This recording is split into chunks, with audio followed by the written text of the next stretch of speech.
wearing my ex-girlfriend's ex-boyfriend's shirt right now.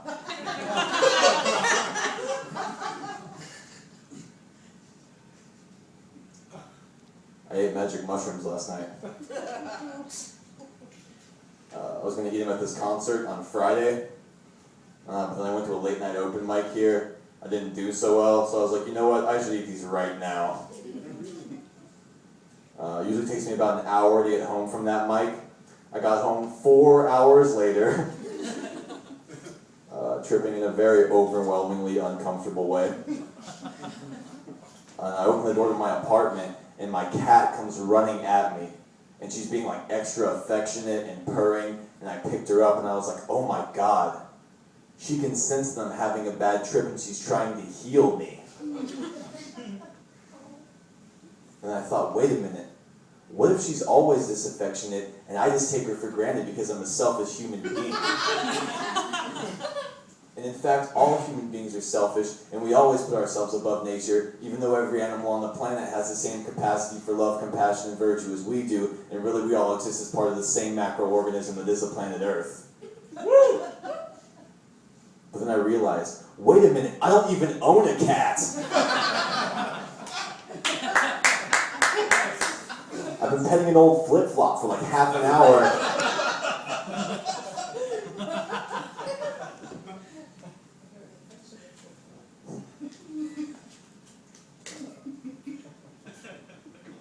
When I was 8 years old, I was really into the Pokemon card game. One time I went on a trip to visit my senile grandma who had dementia. It was really hard for her to know what was going on around her and pick up on things and remember things. And I sat with her for 4 hours straight and taught her how to play the Pokemon card game.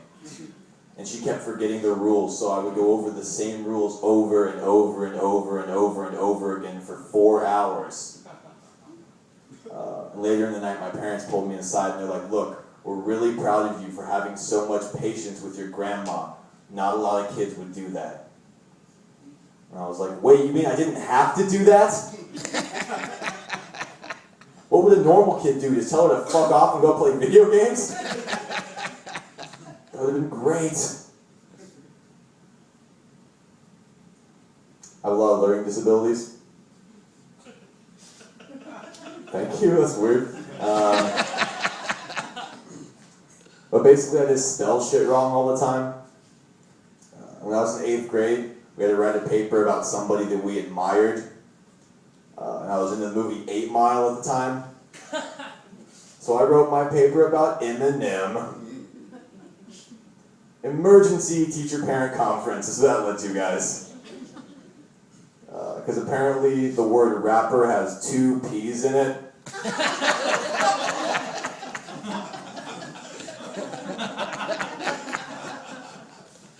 I thought I wrote a paper about my favorite raper, guys. That's...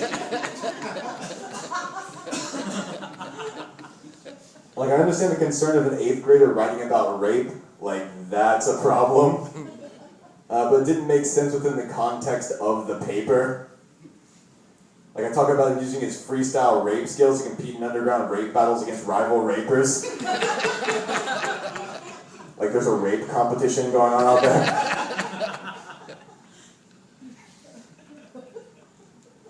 How many of you guys live in New York? Yeah? Hell yeah.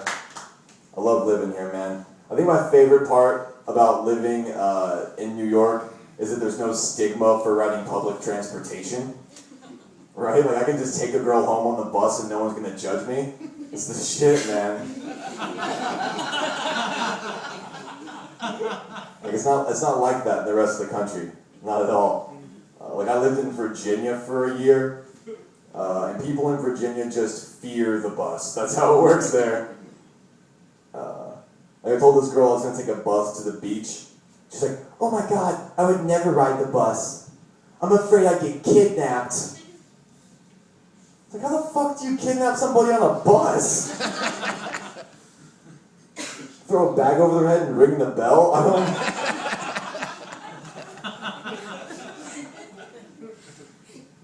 Get off and be like, alright, now we're gonna walk 1.5 miles to my house. Stay quiet.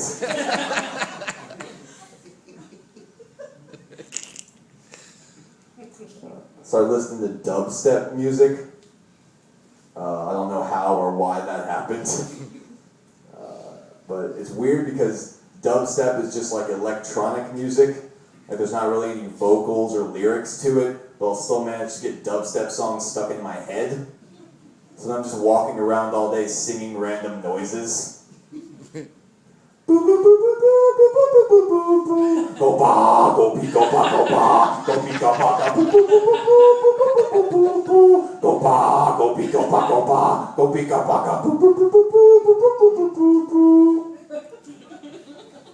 You guys know that song?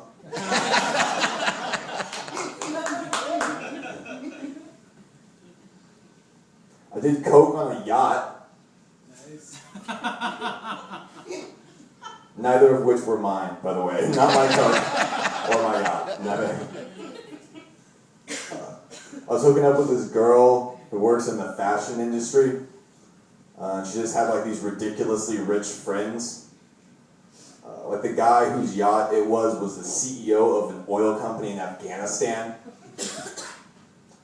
And I wanted to hate him so bad, you guys. I did. Like Occupy Wall Street style, you know what I'm saying? But I couldn't. He was the greatest guy I've ever met in my life. And I don't know if you guys know this about rich people, but if a rich person likes you, they will just give you free drugs. That's. I feel like they should really get the word out about that. You know what I mean? Like if more poor people knew, I feel like there'd be a lot less protests. That's all I'm saying. So first thing he does when we get on the yacht, he hands everybody their own bottle of champagne, like individually. He finds out I like smoking weed. He just like gives me $160 worth of weed. And his reasoning, he's like, "Oh, you can have it. I'm not going to finish it." It's like, what do you mean not finish? I don't even. And then he just pulled out like a sandwich bag full of cocaine. And I did it, guys. I did the cocaine. Which is kind of weird because I don't do coke. Like I've never even really wanted to do coke. But I was on a boat, you know, so maritime tradition, I guess. That's what.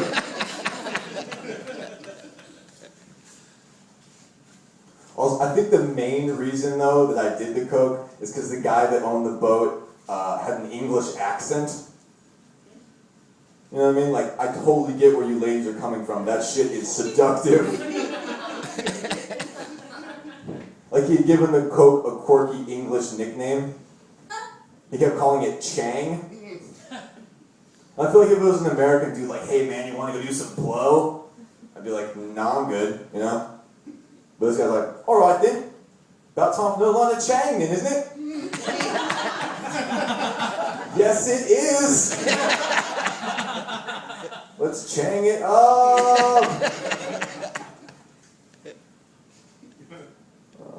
Also, I like tried to convince myself it was worth it. I'm like, you know what, if I'm gonna do coke, it may as well be on the yacht of an English oil CEO, you know what I mean? Like, that's gonna be the best coke in the world, right? Well, let me tell you guys, I have no idea. I don't. It was my first time. I have no way to gauge that at all. It tasted like spray paint. I don't know if that's a sign of quality.